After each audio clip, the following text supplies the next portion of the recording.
Welcome back again mga ka-Motorworks. Okay guys, ito may gagawin tayo ngayon, isang scrambler na Suzuki JD ka-motors. Ayan, Suzuki siya. Ngayon, inatak lang to papunta sa atin dito sa shop. Dalawang mekaniko na daw yung gumawa nito pero hindi nila napaandar. Ayan, nagpalit pa sila ng bagong curve. Okay, bagong spark plug. Ngayon, binuksan ko muna siya. Tinignan ko yung mga timing niya. Tama naman yung mga timing niya. Okay, tapos dito tayo, nung tama na yung timing niya at yung mga barbula niya, okay naman. Binuksan ko yung dito sa stator niya. Okay, tinignan ko yung resistance. Ito. Yung resistance niya, nasa ohms tayo. Ayan. Ayan, napakababa po ng resistance ng pulser. Okay, ayan o. Nasa 0.109 lang, napakababa. Okay? Yan. Oh. Nasa 109 lang siya. Okay, ngayon, ang motor na yan, kapag ganyan na po yung pulser natin, ganyan na yung resistance niya, hindi na po aandar yan. Yung nagre-redondo lang siya, pero hindi siya aandar. Minsan mapapa-andar mo man yan, pero titirik ka, mga ka-motorworks, tapos hindi mo na siya mapapa-andar.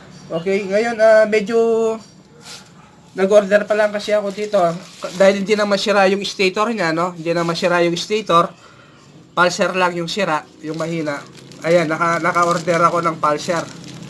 Ayan, pang Raider 150 or pang Shogun. Ito, pang Suzuki JD 110. Ayan. Okay, isa lang 'yan. Ayun, ito lang yung papalitan ko, yung pulser niya, mga ka-motorworks. Okay, tingnan natin yung resistance niya.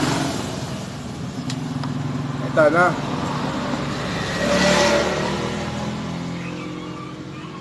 Ayan.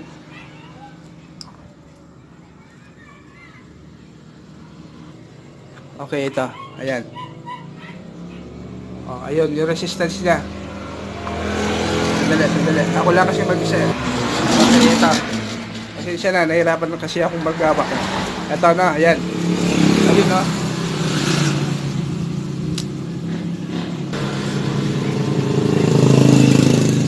Okay, ayun. 169, 168. Okay, 169, 168. Okay. Ito siya. Ayun, no. 169 to 168 yung resistance niya, mga ka-motorworks. Okay, yan, mapapaandar natin yan, mga ka-motorworks.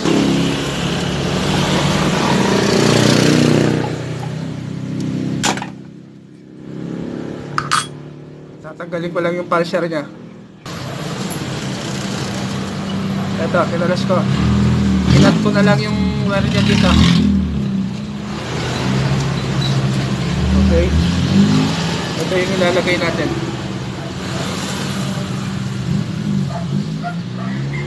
Okay guys, ito kinuha ko lang. Ito yung bago nating pulser. Ito.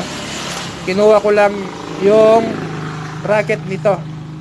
Yung bracket nitong stock na pulser. Kasi yung nabili natin sa aftermarket, mahaba siya. Hindi magkaano yung butas nila, medyo malayo. Ngayon, nakakalas naman ito. Ito, nakakalas naman yung bracket. Kinalas ko na lang, kinuha ko yung stock, linagay ko dito sa pinili kong aftermarket. Yan, madali lang naman kalasin yan. Ayan, no? Yan, may magnet sa likod yan. Ayan, yung magnet po yan, yung malapad. Ayan po yung lock nya ito. Okay, yan, plug and play na lang po siya yan. Yan, pero yung layo nila parehas na parehas lang, magbuhat dun sa gap ng magneto. Okay, yan layo nila, yan parehas na parehas lang yan, mga ka-motors. Nagkatalo lang sila dito sa sa bracket. Okay, ilalagay ko na po. Yan, ka-motors, na ilagay ko na po yung pulser. Yan po, 174, 175. Okay, tumaas pa po yung kanyang resistance.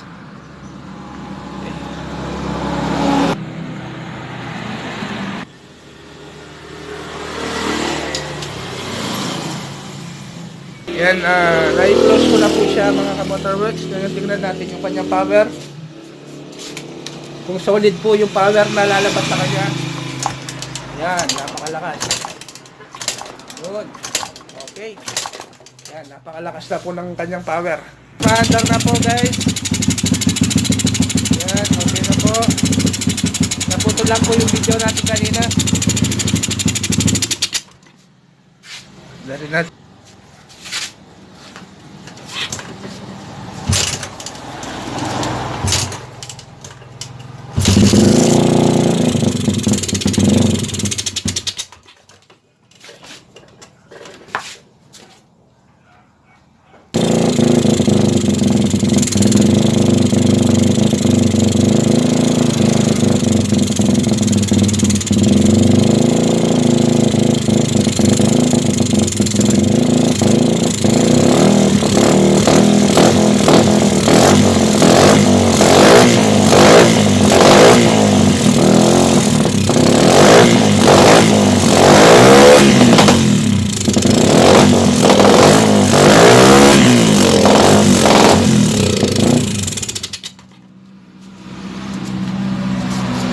Okay, nandito na lamang mga ka-motorworks. Okay, naubusan lang po tayo ng gas. Kakargahan na po natin yung kanyang tangke. Ayan, okay na po siya mga ka-motorworks. Hanggang sa muli. Bye-bye. JD,